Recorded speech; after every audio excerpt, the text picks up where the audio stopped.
La construction de la digue formant la rade de Cherbourg, la plus grande rade artificielle du monde, est une aventure extraordinaire, déraisonnable.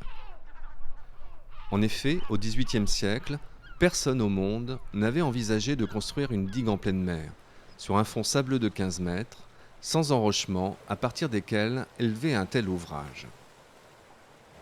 En 1782, Louis XVI, féru de sciences et de marine, confiera à l'ingénieur de Cessart le soin de mettre en œuvre son projet extravagant. Construire des cônes en bois de 20 mètres de haut, les couler en pleine mer, puis les remplir de pierres. 90 cônes ainsi coulés côte à côte devaient former la digue de Cherbourg. Il fallait, face à l'ennemi héréditaire anglais, pouvoir mettre à l'abri une flotte de 80 vaisseaux au plus près des côtes anglaises. Louis XVI vint en personne assister au coulage du 9e cône en 1786. Ce sera d'ailleurs la seule visite en province de son règne, si on exclut sa fuite à Varennes. C'est un événement extraordinaire pour l'époque. La petite bourgade de 4000 habitants qu'est Cherbourg accueillera, selon certains écrits, pas moins de 20 000 personnes pour la venue du roi. Malheureusement, malgré toute l'attention royale à ce projet, c'est un fiasco. Le bois, formant les cônes, ne résiste pas aux tempêtes de la mer de Manche.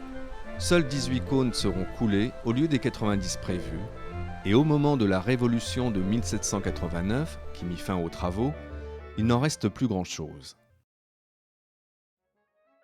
Napoléon, arrivé au pouvoir, voit en Cherbourg le point d'ancrage de ses futures conquêtes.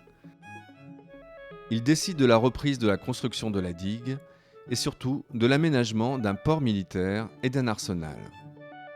Pour la digue, la technique qui sera maintenant utilisée est celle dite des pierres perdues.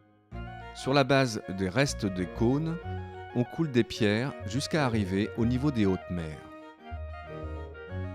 Après la chute du Premier Empire, la construction se poursuit et cette fabuleuse aventure verra sa conclusion sous le règne de Napoléon III.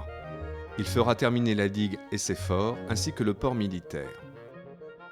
En 1858, Napoléon III vient à Cherbourg inaugurer la digue, le port militaire et une statue de son oncle Napoléon Ier.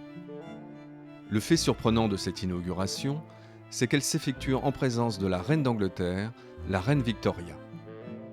La digue est le port militaire voulu pour se protéger de l'Angleterre, voire de l'envahir, inaugure en 1858 les débuts de l'entente cordiale. Sous le règne de Napoléon III, la digue et la rade de Cherbourg sont telles que l'on peut les voir de nos jours, à quelques détails près. Il aura fallu près d'un siècle pour que la digue s'érige au-dessus des flots, au prix de volontés politiques bellicistes et de nombreuses vies humaines. Mais c'est la digue qui a fait Cherbourg. Sans elle, sans cette aventure extraordinaire que fut sa construction, point de destinée à cette petite bourgade qui accueillit un jour de juin 1786 son premier chef d'État et qui les verra défiler quasiment tous jusqu'à nos jours grâce à sa digue.